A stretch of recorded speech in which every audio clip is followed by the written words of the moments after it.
أعوذ بالله من الشيطان الرجيم بسم الله الرحمن الرحيم واتل عليهم نبأ إبراهيم إذ قال لأبيه وقومه ما تعبدون قالوا نعبد أصناما فنظل لها عاكفين قال هل يسمعونكم إذ تدعون أو ينفعونكم أو يضرون سبحان ربك رب العزة عما يصفون وسلام على المرسلين والحمد لله رب العالمين 334 یہ آیت نمبر 69 رکوع شروع ہو رہا ہے. یہ ٹھیک.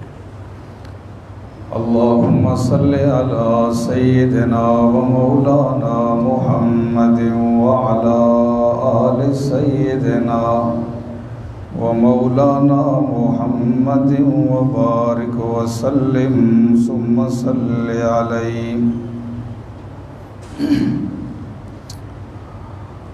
الحمدللہ ثم الحمدللہ. 1 سال سے اوپر عرصہ ہو چکا ہے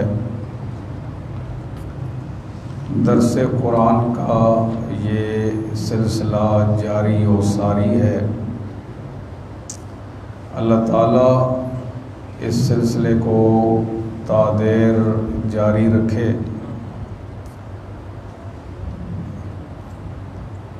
آپ کے مستقل مدرس حضرت مولانا رستم علی شاہ صاحب حافظہ اللہ ہیں، جو ہر اتوار کو درس قرآن ارشاد فرماتے ہیں. طبیعت کی ناسازی کی وجہ سے تشریف نہیں لا سکے تو ساتھیوں نے حکم دیا کہ درس قرآن ہونا چاہیے. قرآن مجید میں اللہ تبارک و تعالی نے اپنے حبیب جناب محمد مصطفیٰ احمد مجتبیٰ صلی اللہ تعالی علیہ وسلم سے فرمایا اتبع ملت ابراہیم حنیفا. اے میرے پاک پیغمبر محمد الرسول اللہ صلی اللہ تعالی علیہ وسلم آپ ملت ابراہیم کی اتباع کریں. اور اللہ رب العزت نے پھر ساری امت کو امت محمد الرسول اللہ صلی اللہ تعالی علیہ وسلم کو بھی خطاب کر کے فرمایا فاتبعوا ملت ابراہیم حنیفا، کہ تم سب ملت ابراہیم خلیل اللہ کی اتباع کرو. آج کے درس میں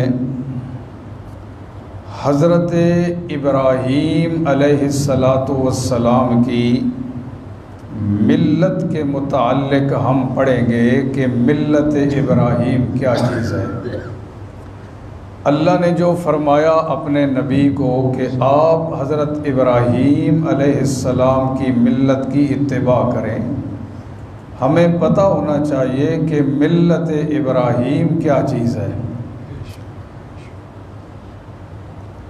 اور ایک اور بات کہ اللہ کریم نے اپنے حبیب صلی اللہ تعالی علیہ وسلم کو حضرت ابراہیم کی ملت پہ چلنے کا حکم کیوں دیا؟ اس کی دو وجہ ہیں۔ پہلی وجہ یہ ہے کہ ملت ابراہیم، دین ابراہیم، شریعت ابراہیمی پہلے سے رائج ہے، اور دوسری وجہ یہ ہے کہ اللہ کریم اپنے حبیب صلی اللہ تعالی علیہ وسلم کو حضرت ابراہیم کی ملت کی اتباع کا حکم دے کر اصل میں حضرت ابراہیم کی عظمت بھی بتانا چاہتے ہیں کہ حضرت ابراہیم علیہ السلام کی اتنی عظمت ہے، اتنا عظیم پروگرام تھا کہ امام الانبیاء پیغمبر، سید الانبیاء پیغمبر جناب محمد مصطفیٰ احمد مجتبی صلی اللہ تعالی علیہ وسلم کو بھی حکم دیا گیا کہ ملت ابراہیم کی اتباع کریں۔ اس میں حضرت ابراہیم کی عظمت بھی بیان کرنا مقصود ہے۔ ملت ابراہیمی کا سب سے اہم پہلو، پہلی سیڑھی، پہلا درجہ وہ توحید ہے۔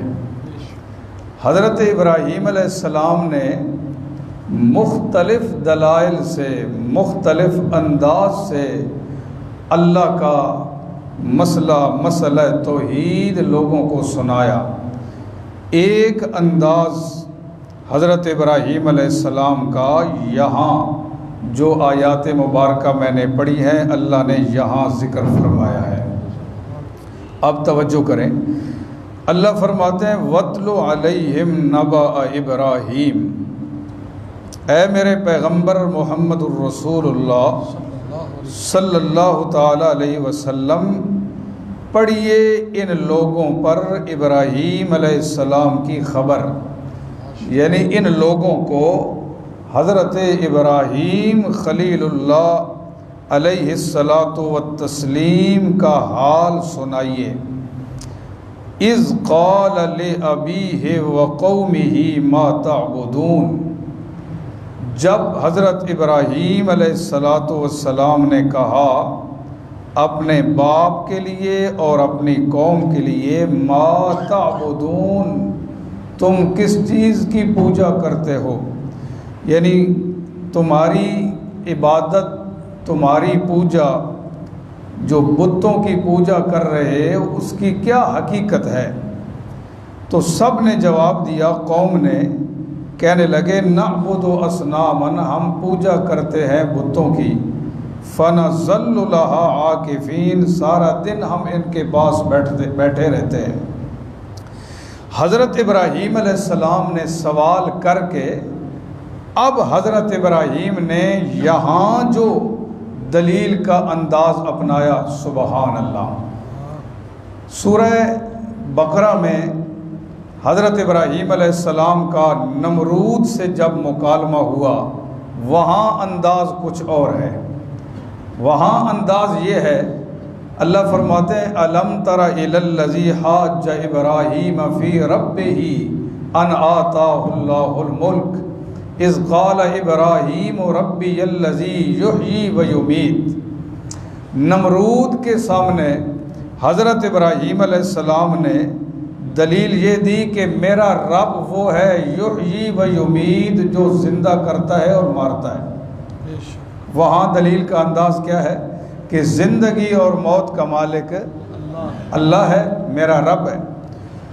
نمرود نے کہا انا احیی و امیت، یہ تو کوئی ایسی بڑی بات نہیں، میں بھی زندہ کر سکتا ہوں، مار سکتا ہوں۔ اس نے 2 بندے بلوائے جیل سے، جس کو سزائے موت ہونی تھی اس کو چھوڑ دیا، جس نے رہا ہونا تھا اس کو سزائے موت دے دی۔ اس نے کہا یہ تو میں بھی کر سکتا ہوں۔ اب حضرت ابراہیم علیہ السلام نے نمرود کے سامنے پھر انداز بدلا، نمرود کی جب حماقت دیکھی تو حضرت ابراہیم نے دلیل بدل دی، فرمایا فَإِنَّ اللَّهَ يَأْتِي بِالشَّمْسِ مِنَ الْمَشْرِقِ فَأْتِ بِهَا مِنَ الْمَغْرِبِ، میرا اللہ وہ ہے جو سورج کو مشرق کی طرف سے لاتا ہے، اگر تیرے اندر طاقت ہے فَأْتِ بِهَا مِنَ الْمَغْرِبِ، سورج کو مغرب سے نکال کر دکھا دے۔ اب اللہ فرماتے ہیں فَبُہِتَ الَّذِي كَفَرَ، وہ حیران و پریشان ہو گیا، حضرت ابراہیم کی دلیل کا جواب نہ دے سکا۔ وہاں انداز یہ ہے، اور بھی مختلف انداز ہیں لیکن وقت کے قلت کی وجہ سے یہاں انداز حضرت ابراہیم علیہ السلام نے اور اپنایا۔ جب قوم سے پوچھا نا ان کی عبادت کرتے ہو بتوں کی، اب دلیل مانگی حضرت ابراہیم نے، اور انہی کی زبانی حضرت ابراہیم علیہ السلام ان کے عمل کی نفی کرنا چاہتے ہیں۔ حضرت ابراہیم علیہ السلام نے فرمایا تم ان کی عبادت کرتے ہو، قال هل يسمعونكم اذ تدعون، کیا یہ تمہاری پکاریں سنتے ہیں؟ عبادت تو تب ہو کہ عبادت جس کی جا رہی ہو وہ سننے والا ہو۔ حضرت ابراہیم نے فرمایا هل يسمعونكم اذ تدعون او ينفعونكم او يضرون، یا یہ تمہیں نفع دے سکتے ہیں، او یضرون، یا نقصان کر سکتے ہیں۔ حضرت ابراہیم علیہ السلام نے فرمایا کیا یہ تمہاری پکاریں سنتے ہیں، یا اگر تم ان کی پکار نہ کرو، پوجا نہ کرو، تمہیں نقصان دے سکتے ہیں، اگر کرو تمہیں نفع دے سکتے ہیں۔ یہ دلیل حضرت ابراہیم علیہ السلام نے اپنی ملت کو ثابت کرنے کے لیے پیش کی۔ اب قوم کہنے لگی کوئی دلیل نہیں ہے قوم کے پاس، جو پتھر، جو مورتیاں انہوں نے بنا رکھی تھیں، حضرت ابراہیم علیہ السلام نے فرمایا کیا یہ نفع نقصان کے مالک ہیں؟ ایک مسئلہ سمجھ لیں کہ کوئی بھی پتھر اس میں نفع یا نقصان دینا، اس کے اندر کوئی تاثیر، کتنا عظیم پتھر ہے حجر اسود۔ حجر اسود عظیم پتھر جو جنت سے آیا، جس نے جنت میں واپس جانا ہے۔ جب حجر اسود کو حضرت عمر فاروق رضی اللہ تعالی عنہ نے بوسہ دیا تو کیا فرمایا؟ انی اعلم انک حجر لا تنفع ولا تضر، مجھے پتہ ہے تو ایک پتھر ہے، نہ نفع دے سکتا ہے نہ نقصان دے سکتا ہے۔ لولا انی رأیت رسول اللہ صلی اللہ تعالی علیہ وسلم یقبلک ما قبلتک، اگر میں نے اپنی آنکھوں سے محمد الرسول اللہ صلی اللہ علیہ وسلم کو تجھے بوسہ دیتے ہوئے نہ دیکھا ہوتا تو میں تجھے کبھی بوسہ نہ دیتا۔ لوگ ہاتھوں میں پتھر پہنتے ہیں اور یہ عقیدہ ہوتا ہے کہ اس میں ہماری قسمت میں یہ متصرف ہے، یہ شرکی عقیدہ ہے۔ ہر قسم کے کام کی تدبیریں کرنے والا صرف کون ہے؟ اکیلا، کوئی پتھر نفع نقصان نہیں دے سکتا۔ حضرت ابراہیم علیہ السلام نے جب ان سے یہ سوال کیا، کہنے لگے اے ابراہیم بل وجدنا آباءنا کذالک یفعلون، کہنے لگے ہم نے پایا اپنے باپ دادا کو کذالک یفعلون، وہ اسی طرح کیا کرتے تھے، وہ بھی ان بتوں کے سامنے بیٹھتے تھے، ان کی پوجا کرتے تھے، ہم بھی اپنے باپ دادا کے طریقے پہ چل رہے ہیں۔ حضرت ابراہیم علیہ السلام نے فرمایا قال افرأیتم ما کنتم تعبدون، فرمایا کیا بھلا دیکھتے ہو ان کو جن کی تم عبادت کرتے ہو، تم وآباؤکم الاقدمون، اور تمہارے پہلے باپ دادا۔ حضرت ابراہیم نے فرمایا فَإِنَّهُمْ عَدُوٌّ لِّي، یہ سارے میرے دشمن ہیں۔ فَإِنَّهُمْ، اب کیسے دشمن ہیں؟ بت حضرت ابراہیم علیہ السلام کے کیسے دشمن تھے؟ بت کیسے دشمن تھے حضرت ابراہیم علیہ السلام کے؟ تو مقصد یہ ہے کہ بتوں کی پوجا کرنا یہ حضرت ابراہیم کی ملت کے خلاف تھا۔ حضرت ابراہیم علیہ السلام کی ملت اور دین کے خلاف تھا۔ فرمایا یہ میرے دشمن ہیں، جس طرح دشمن سے بندہ بچ کے رہتا ہے میں ان سے بچ کے رہتا ہوں اور دور رہتا ہوں۔ میرا دوست کون ہے؟ الا رب العالمین، جو تمام جہانوں کا رب ہے۔ اب رب کی صفتیں حضرت ابراہیم علیہ السلام نے ذکر کی ہیں، سبحان اللہ۔ فرمایا میرا رب کون ہے؟ الذی خلقنی، جس نے مجھے پیدا کیا، فہو یہدین، پھر وہ مجھے راستہ بھی دکھاتا ہے۔ خلقنی، ساری کائنات کا خالق کون ہے؟ صرف اکیلا اللہ ہے۔ اور اللہ کریم نے فرمایا تمہیں بھی میں نے پیدا کیا۔ کیسے پیدا کیا؟ یخلقکم فی بطون امہاتکم، میں نے تمہیں تمہاری ماؤں کے پیٹوں میں پیدا کیا۔ خلقم من بعد خلق، پیدا کرنے کے بعد، فی ظلمات ثلاث، 3 اندھیروں میں۔ کتنے اندھیروں میں بنایا؟ دنیا کا کوئی مصور و تصویر بنائے اس کے لیے 4 چیزوں کا ہونا ضروری ہے۔ کتنی چیزوں کا ہونا ضروری ہے؟ جس چیز پہ تصویر بنائے، کوئی مادہ ہو، کوئی چیز ہو جس پہ بنائے، گتا وغیرہ۔ نمبر 2، جس پہ تصویر بنائے گا وہ چیز ٹھوس ہو، تب تصویر بنے گی۔ نمبر 3، روشنی ہو، اندھیرے میں تصویر نہیں بنا سکتا۔ اور نمبر 4، تصویر بنانے والے کے پاس قلم ہو۔ کیا ہو؟ اللہ فرماتے ہیں دیکھو میں نے اپنی قدرت سے کیسے تمہاری تصویریں بنائی ہیں، ٹھوس چیز پہ نہیں بنائی بلکہ پانی کے قطرے پہ تمہاری صورت بنا دی، ٹھوس چیز پہ۔ والذی یصورکم فی الارحام کیف یشاء۔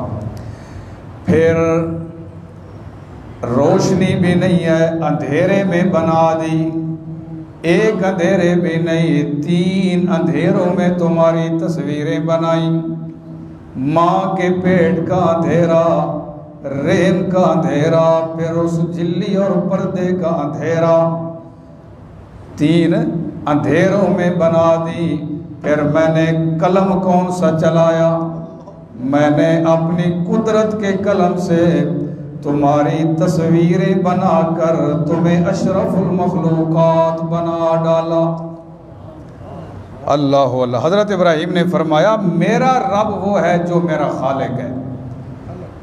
اللہ اللہ، یہ تمہارے خالق، یہ ملت ابراہیم ہے، یہ عقیدہ ہوگا تب قربانی قبول ہوگی۔ اگر حضرت ابراہیم علیہ السلام والا عقیدہ نہیں پھر قربانی کا کوئی فائدہ۔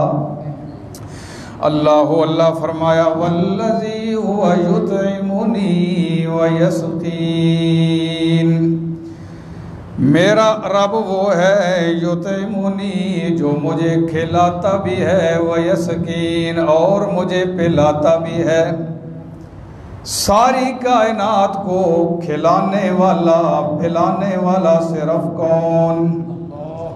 اللہ تعالیٰ فرماتا ہے غور کر میرے بندے، جو روٹی جو کھانا تیرے سامنے ہوتا ہے، زمیندار بندہ اپنے کھیت پہ یہ دانہ ڈال کے آ جاتا ہے، کوئی سیدھا، کوئی ٹیڑھا، کوئی پورا، کوئی ادھورا، دانے ڈال کے آ جاتا ہے۔ اللہ فرماتا ہے میں اپنی قدرت سے ٹیڑھے اور ادھورے دانوں سے سیدھی کونپل نکال دیتا ہوں۔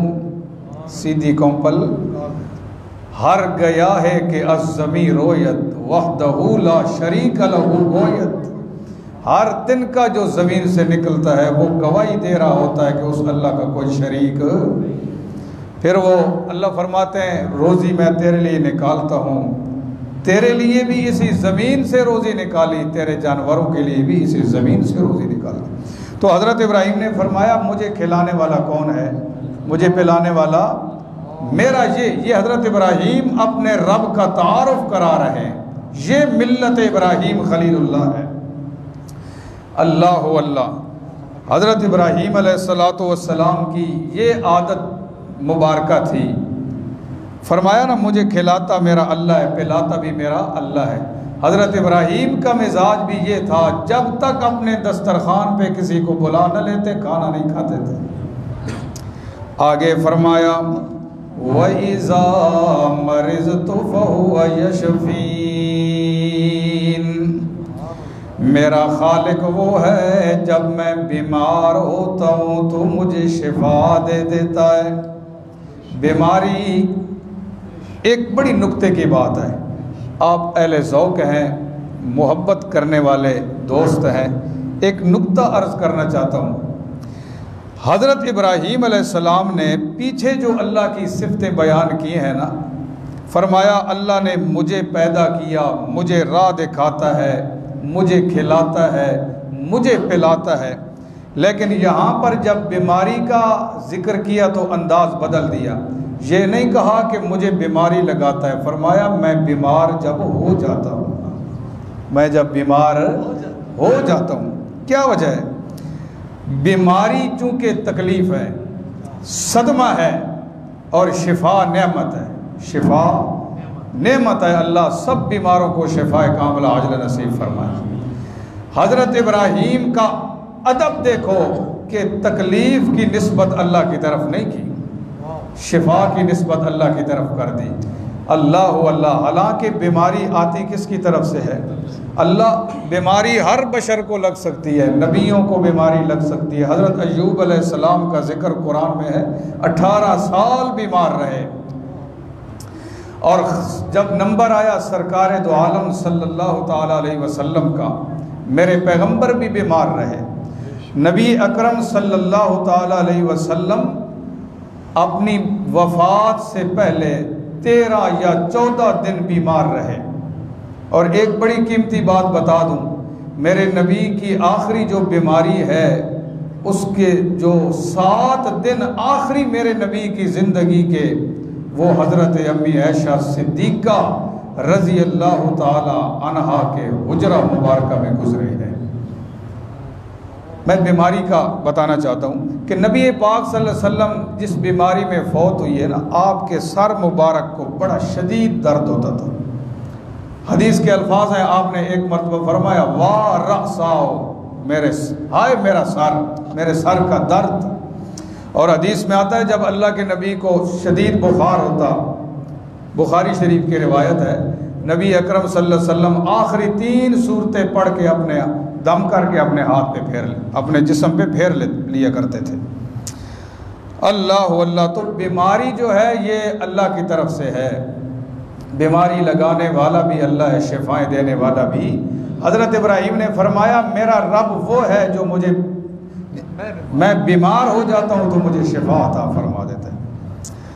دیکھیں حضرت موسیٰ علیہ السلام کا ایک واقعہ مشہور ہے، سر میں درد ہوا، جا رہے تھے، اللہ سے دعا کی، اللہ نے فرمایا یہ جو بوٹی نظر آ رہی ہے اس کو اپنے سر پہ رکھو۔ حضرت موسیٰ علیہ السلام نے سر پہ رکھی، سر پہ لگائی، سر کا درد ختم ہو گیا۔ دوبارہ درد ہوا، اللہ اسی طرح حضرت موسیٰ علیہ السلام نے پھر وہ بوٹی رکھی، لیکن شفا، اللہ سے دعا کی یا اللہ یہ کیا معاملہ ہے؟ فرمایا پہلے میرے حکم سے آپ نے بوٹی رکھی تھی۔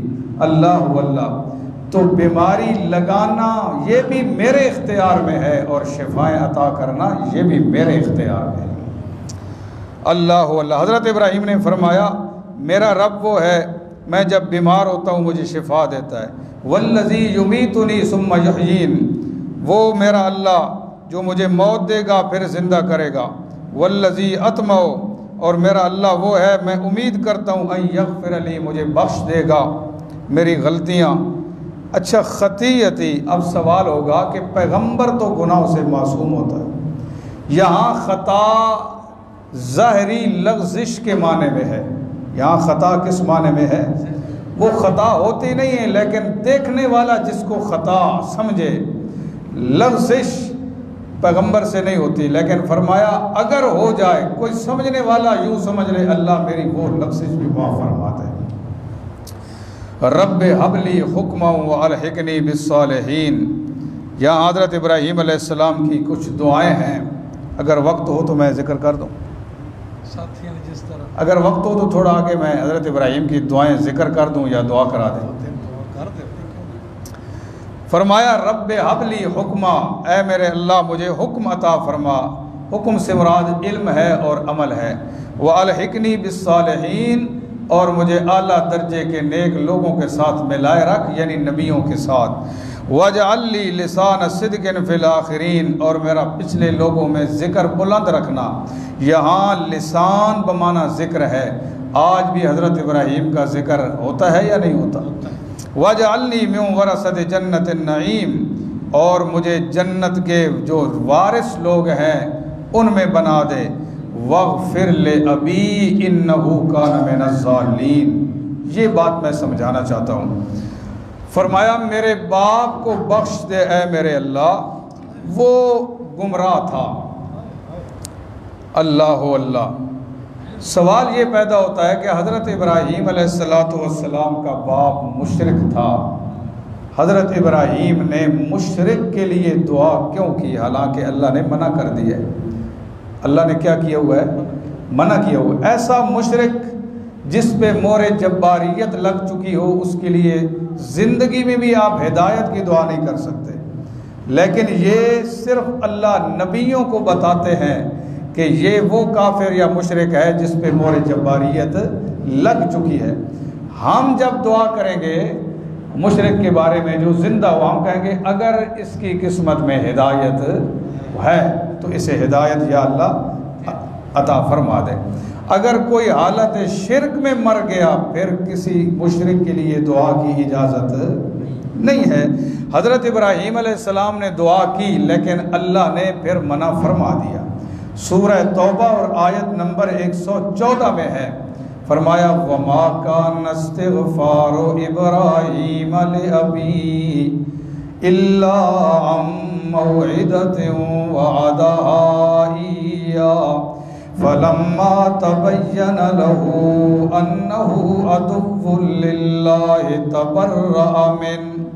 حضرت ابراہیم نے دعا ضرور کی، بخشش کی دعا ضرور کی، لیکن جب اللہ نے بتا دیا کہ آپ کے والد پہ دل پہ مہر جباریت لگ چکی تھی، وہ شرک پہ مرا ہے، تو حضرت ابراہیم اس سے بیزار ہو گئے۔ فرمایا میں آئندہ دعا اللہ کے پاک پیغمبر محمد الرسول اللہ صلی اللہ تعالیٰ علیہ وسلم کے ایک صحابی ہیں جن کا نام ہے حضرت عبداللہ۔ یہ عبداللہ ابن ابی ابن سلول کے بیٹے ہیں، جو بہت بڑا منافق تھا، جس نے تہمت لگائی تھی اللہ کے پاک پیغمبر محمد الرسول اللہ کی عزت پہ حملہ کیا تھا۔ حضرت امی عائشہ صدیقہ رضی اللہ تعالیٰ عنہ پہ تہمت لگائی۔ جب عبداللہ ابن ابی ابن سلول فوت ہوا تو حضرت عبداللہ جو صحابی رسول ہیں رضی اللہ تعالیٰ عنہ، اللہ کے پیغمبر کی خدمت میں حاضر ہوئے اور عرض کی یا رسول اللہ، میری ایک درخواست یہ ہے کہ آپ میرے والد کا جنازہ پڑھائیں، اور دوسری درخواست یہ ہے کہ آپ اپنا کرتا عطا کریں کہ تاکہ میں اپنے والد کو کفن دوں۔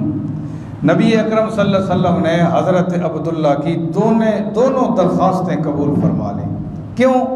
وجہ یہ تھی تاکہ عبداللہ کی حوصلہ افزائی ہو جائے رضی اللہ تعالی، میرے صحابی کا دل نہ ٹوٹ جائے۔ آپ نے جنازہ اس لیے پڑھایا، اور کرتا کیوں دیا؟ کرتا اس لیے دیا، اس کی وجہ علماء نے لکھی ہے کہ اللہ کے پاک پیغمبر کے چچا حضرت عباس ابھی مسلمان نہیں ہوئے تھے، ایک دفعہ گرفتار ہو کے اللہ کے نبی کے پاس آئے، ان کا کرتا پھٹا ہوا تھا، تو حضرت عباس کو جو کرتا دیا تھا وہ عبداللہ ابن ابی ابن سلول نے دیا تھا۔ کس نے دیا تھا؟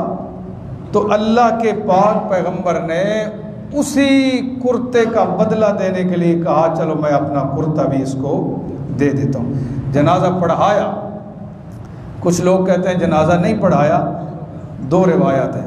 جب اللہ کے نبی جنازہ پڑھا چکے اس وقت اب اللہ نے مسئلہ سمجھایا، فرمایا میرے پیغمبر استغفر لهم او لا تستغفر لهم ان تستغفر لهم 70 مرة فلن يغفر الله لهم۔ سورہ توبہ اور آیت نمبر 80۔ اللہ فرماتے ہیں آپ ان کے لیے استغفار کریں یا نہ کریں، اگر 70 مرتبہ بھی استغفار کرے ہم ان کو بخشنے والے۔ 70 کا عدد کثرت کے لیے استعمال ہوتا ہے۔ خلاصہ یہ ہے کہ آپ جتنی مرتبہ مرضی ہے استغفار کر لیں، جس کی موت شرک پہ آ جائے گی اس کے لیے بخشش نہیں ہے۔ اللہ تعالی ہمیں صحیح قرآن و سنت کے مطابق اپنا عقیدہ اور عمل بنانے کی توفیق عطا فرمائے۔